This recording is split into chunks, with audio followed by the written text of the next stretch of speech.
Mm-hmm. Okay. Today we're going to be talking about John Donne's poem, Holy Sonnet 10. I'll do a quick reading to get us started, and then we'll start our discussion. Death, be not proud, though some have called thee mighty and dreadful, for thou art not so. For those whom thou thinkest thou dost overthrow, die not, poor death, nor yet canst thou kill me. From rest and sleep, which but thy pictures be, much pleasure. Then from thee much more must flow, and soonest our best men with thee do go, rest of their bones and soul's delivery. Thou art slave to fate, chance, kings, and desperate men, and dost with poison, war, and sickness dwell. And poppy or charms can make us sleep as well, and better than thy stroke. Why swellest thou then? One short sleep past, we wake eternally, and death shall be no more. Death, thou shalt die. Before we discuss it, let's figure out what these and thous and thys mean. So what is your modern translation of thee? What does thee mean? You. Thee equals you, correct. What about thou? That comes up in lines 2 and 3. Also means you. Same thing, means you. And how about thy? That comes up in line 5. I. Let's read it. So it's your, right. Die not, poor death, nor yet canst you kill me, from rest and sleep, which but thy or your pictures be. Okay, so thy equals your. So that's crucial to our interpretation of the poem. Okay. First question: what kind of poem is this? What is the form? Sonnet. It's a sonnet. The title tells us, right? Holy Sonnet 10. What are the characteristics of a sonnet? 14 lines. It's got to have 14 lines. Your rhyme scheme. And it has to have a rhyme scheme. Okay. What is the rhyme scheme? Let's take it 4 lines at a time. A, B, B, A. A, B, B, A. So you have thee, so, throw, me. All right.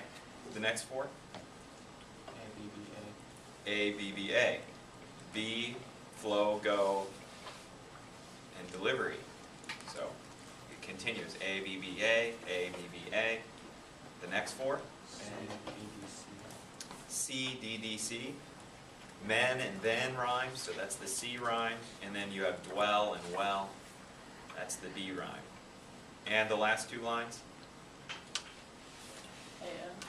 A, E. See, yeah, you have A, E. Okay. What do sonnets typically end with? Couplet. Typically they end with a couplet. I'm pretty sure that these pronunciations have changed. This was published in the 1600s. I think that the pronunciations have changed. So back in John Donne's day, this would have been a couplet. So yeah, this would typically be a couplet. All right. It's just that we're now living in the 21st century. All right, so we have the 14 lines, we have the rhyme scheme, and we have a couplet. So let's move on to comprehension. Let's take this 2 lines at a time. All right. Death, be not proud, though some have called thee mighty and dreadful, for thou art not so. It's like saying death, you're not like scary, you shouldn't be, you're not mighty and dreadful, he's kind of like making fun of death. Okay, so he's calling out death, saying you're not as tough as you appear to be. What's happening? What is John Donne, the poet, doing? What is he literally doing on the paper? What's the literary term you could use? Personification. Personification. Why do you think it's personification? It's like speaking to death. Right. John Donne, the speaker, is talking to death. He addresses death right away. He goes, "Death, be not proud." So it's almost like John Donne, the speaker, is having a conversation with death. Okay, so that's personification. All right, so Brace, you did a good job with the first 2 lines. Let's move on to the second 2. For those whom thou thinkest thou dost overthrow, die not, poor death, nor yet canst thou kill me. What's being said? He's like saying like once he dies, like he doesn't really die, like he lives on Okay. through whatever he thinks he's gonna live on through. Why do you think that? Because it says like you kill me, and like he's like it gets more clear as the poem goes through. Sure. It especially ties in the last two lines. Okay, we'll get there. So you suggested that, nor yet canst thou kill me. Yeah, So he's it's saying like death doesn't kill him. So he's saying, death, you don't even kill me. Yeah. The people who you think you do kill, they don't die, and you can't kill me. All right. Good job with that. Let's move on to the next two lines. From rest and sleep, which but thy pictures be, much pleasure. Then from thee much more must flow. These are difficult lines.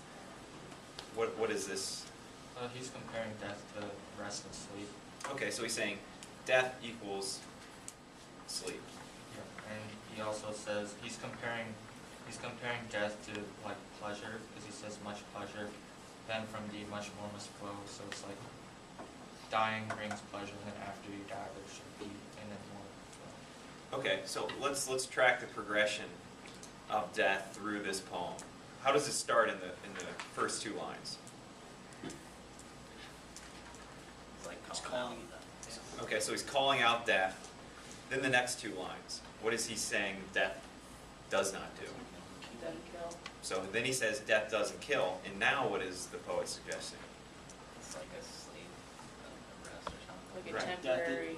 Death is pleasurable. I feel like he's saying like death, like when he says pleasure, it's like kind of like saying like it's ending people's suffering.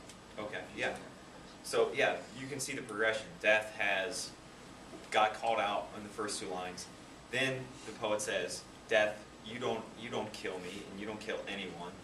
And then the next two lines said, take it even further. He said, not only do you not kill me, you're bringing me pleasure. You're putting me to sleep. No problem with that. All right. How about this word here? Pictures. From rest and sleep, which but thy pictures be. What does pictures mean? Consider the time. It's the 1600s. They don't have iPhones. They can't take a quick picture here. What does picture mean? They portrayed death really bad. Like I was thinking like his imagination, like what he thinks death will be like. Okay. From rest and sleep, which but thy pictures be. Keep thinking about that. Like the concept of like what people think of it. That, yeah, you could have that as being a valid interpretation. But what else could it be? Maybe like newspaper pictures. They don't have newspapers back then. No. So what is a picture? When he sees death being portrayed in different pictures, and he doesn't seem afraid of it. Okay. Think of what a picture is. Different images. Images. Of what it could Okay. be. So stay on images. Like a painting. Okay. It could be a painting. So let's read it again. From rest and sleep, which but thy equals your pictures be. From rest and sleep, which but your pictures be. Images in his head. Okay. Images in his head. What I'm taking from this, I'll help you out here.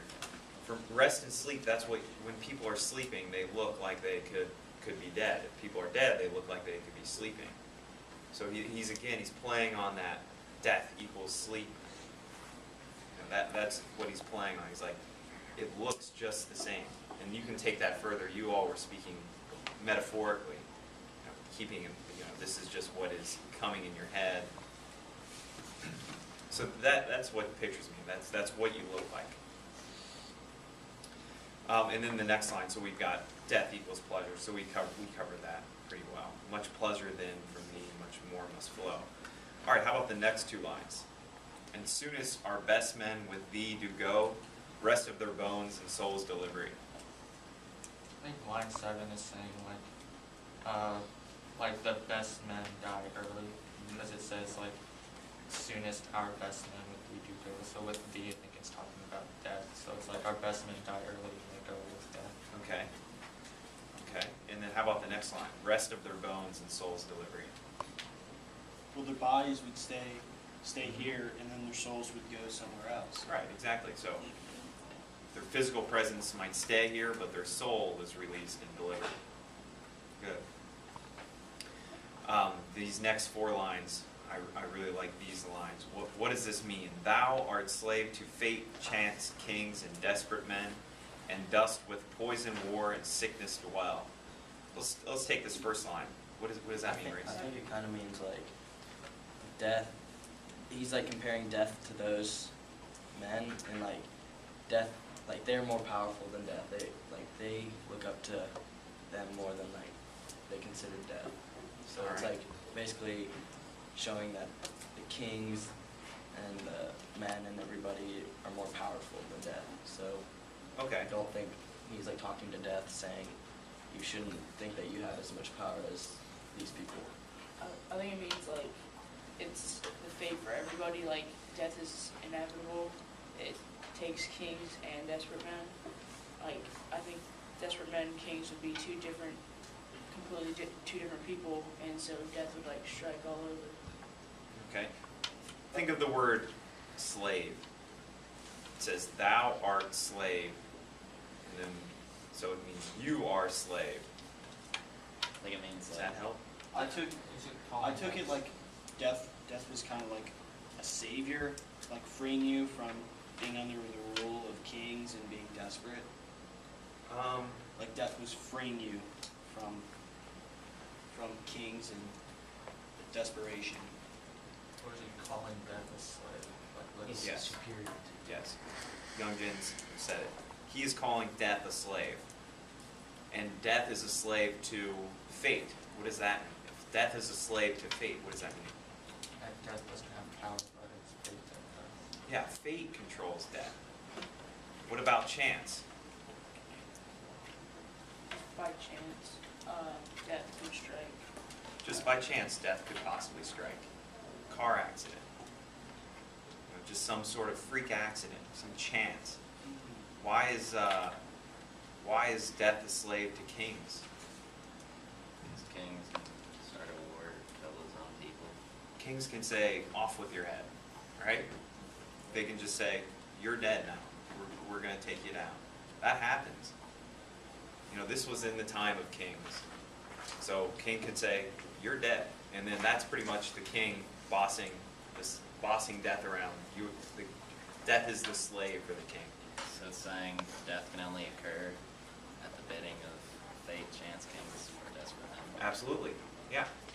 So death gets bossed around by fate, by chance, by kings. And what does it mean by desperate men? People that can kill themselves. People who kill themselves. Kill They others. summon death to come. What else would be a desperate man? Like a Kill others for like money. Yeah, like a highwayman or a robber. Just kill for, that person is commanding death. So death is now a slave. It's progressed. It was called out. Look at this progression. First off, the first 2 lines, it gets called out. Then the speaker says, "You cannot kill me." Then the speaker suggests, "Not only do you not kill me, you're providing me pleasure, and now you're providing my soul a delivery, and now you're a slave." So he continues this berating. The next line, "And dust with poison, war, and sickness dwell." He's putting death in the same category as poison, war, and sickness. Right, and is poison, war, sickness, are those positive? No. So he's saying poison, war, sickness, those are your friends. Poison, war, and sickness, those aren't good friends. That's not good company. Why would he like be comparing death to negative things when in the first couple of lines he was saying how death was pleasurable and good? I feel like he's like making fun of him, like that he is like in that category. It's going back to saying like how he's not powerful and how he's just kind of like bringing death down, just making fun of it. So wait, if death is in the same category as poison, war, and sickness, does that mean he's giving the labels, or he's not calling mighty, like sickness, dreadful? Like, is that the same for all four of those things? Like, none of them are mighty and dreadful? Well, I think they're related, but they're not exactly the same. Like, death dwells with them, but they're not like completely the same.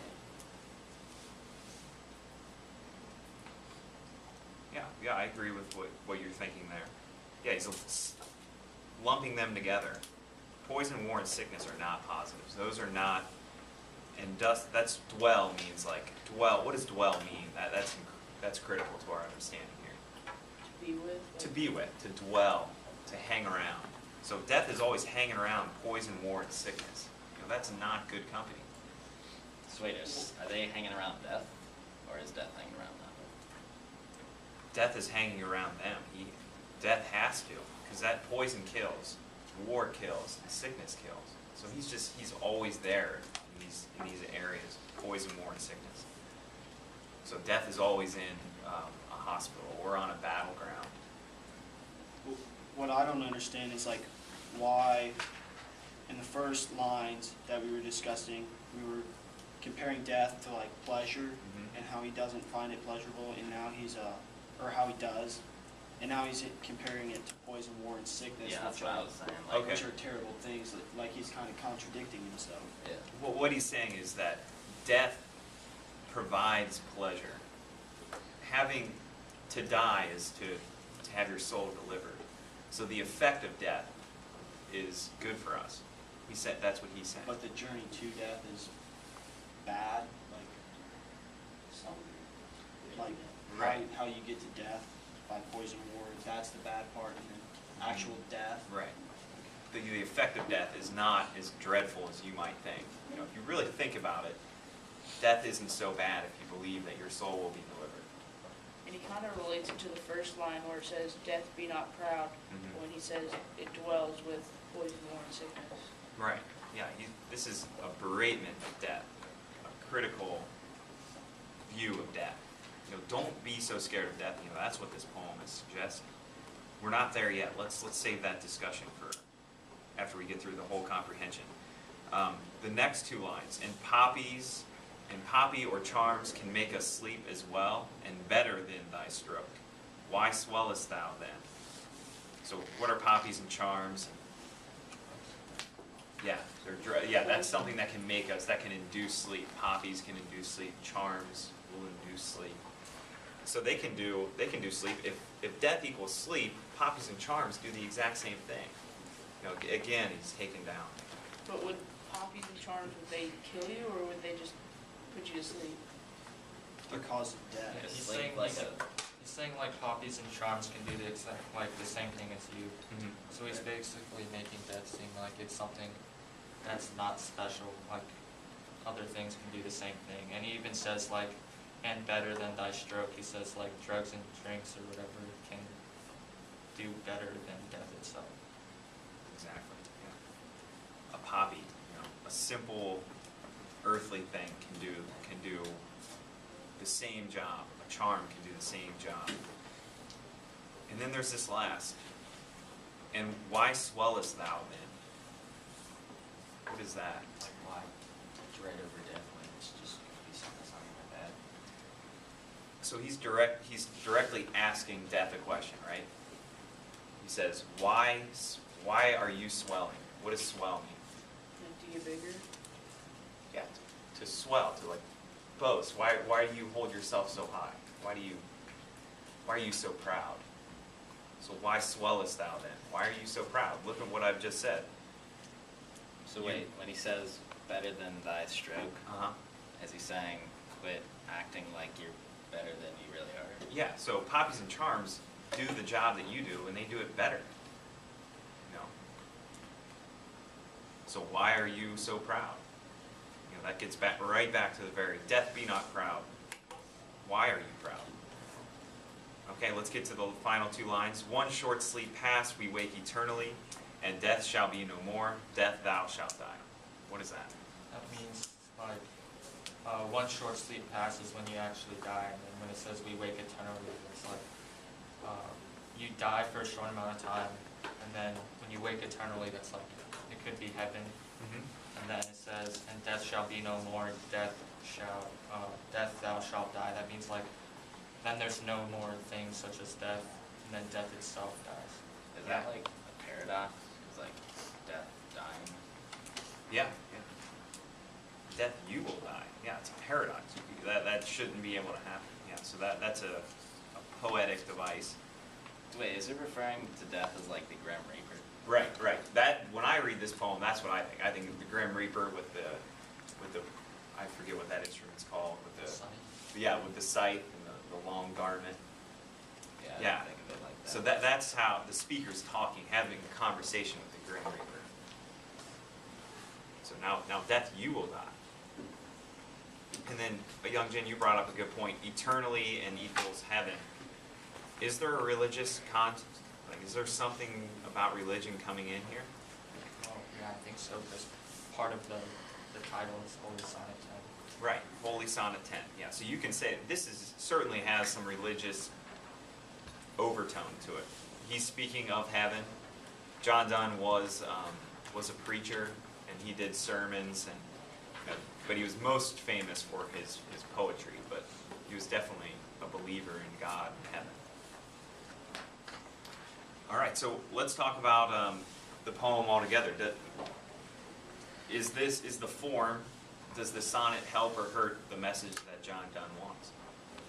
I think it helps because he was able to do, I think, a very good delivery because he used fantastic alliteration throughout the poem. Okay. Like in line 6, then from the much more must flow. Okay. That's T's, M's, and F's. Okay. So there's like 8 different alliteration. Right.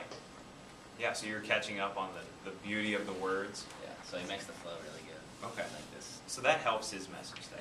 Okay. I agree.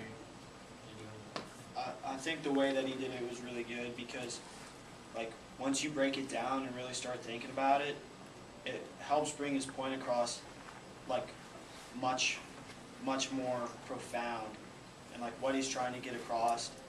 And his comparisons are really good, and you really have to think about it. Like from where he talks about slave to fate, chans and kings, all the way to like was swell thou then. Like he's just comparing it, and you like really think like he makes good comparisons like that you can understand like poppies and charms do the same thing as death, and Yeah. So he makes a good argument. Yeah, I agree because the way John Donne talked, like during the poem he talks to death, and almost everything else in the poem he talks to death as if it's a person. And I think it's easier because when he says in Das with poison, war, and sickness dwell, it's like death is hanging out with poison, war, and sickness. And I think that's easier to understand than like saying death is like poison, war, and sickness. It's like literally death is hanging out with poison, war, and sickness. And I think that's just like easier to understand if you're talking to death like it's a person. Yeah. I also agree because the structure of this poem with this sonnet makes it like kind of downsize the sad topic and makes it more like dramatic. It makes you think more about what the good things that he's saying about it. Yeah, good. I did a little research Sure. on John Donne Okay. on Wikipedia, which isn't the best website, but That's a good starter point. it said that he specialized in writing poems that were metaphysical. So I think a sonnet in this instance is like a really good type of poem for this because like when it says rest of their bones and soul's delivery, like it's more memorable and it's like you think about it. Okay. So like I think the message is easier to get across using Okay. this kind of. Yeah, it's long lasting. Death be not proud. It's been used in many literary books, Other poems have referenced it. Movies have been made. I think there's even a movie called Death Be Not Proud. So it sticks. You know, that maybe that's a helpful way of the sonnet. Sonnets usually stick with you. And I have another thing I want to point out. Is he talking about like the four horsemen? Because like poison, war, and sickness, is that like famine, war, and the other Yeah. pestilence or whatever? Yeah, what are the four horsemen? I'm not aware. Does anyone know? It's like they're like prophets of the apocalypse, Yeah. Right. and they like ride down, tell everyone that you're gonna die. Right. I guess. Yeah, that's So is that the image he's trying to create? Mhm. Like the four horsemen? Yeah. You could, yeah, that's what that's what brings up in your head, yeah, I'm sure. You know, I can't tell you exactly what John Donne was thinking, but I'm sure that's part of it. I feel like John Donne was kind of like, he just wanted to be the guy that kind of just wanted to speak up to death, and like throughout the whole poem he just names like little things about like calling out death, and then he wraps it up and just basically says that you shouldn't be proud, you're not anything that we should be afraid of, and just kind of gets that message through it, you know, through saying like little things to the poem, and then wraps it all up at the end. Excellent. Any final comments? So wait, he wrote 9 other sonnets? Holy Oh, many more. Oh. Is he one? Yeah, what's the 10? Holy Sonnet 10. Holy Sonnet 10, that's the title of Does he it. have like Like 10 has no, like, what's the meaning of 10? Is that just? Is that I like always- the 10th poem that he wrote? This is the 10th one, right? Okay. I don't know if he numbered them. It could have been an editor that categorized all these poems. And he might have just wrote Death Be Not Proud, though some have called it. This poem is referenced John Donne's Death Be Not Proud or Holy Sonnet 10. I like 10 because it has the X. The X is kind of like no-go. It's like it has the bad connotation with it. So, you know, in the Roman numerals, that's why Do you like Jonathan? I do. Have you read 1 through Plenty, 9? yeah. Yeah. Which one's your favorite? I like Death Be Not Proud the most, but there's plenty we'll get to in class. If you want a collection, I have one. You have a book of it? Yeah. Is it called The Holy Sonnets? There's a section. He has the Holy Sonnets. Then he has long, lengthy poems. He has other sonnets that don't have to do with religion. Yeah, but I have plenty. Okay. All right. I think you guys did a great job. Thank you.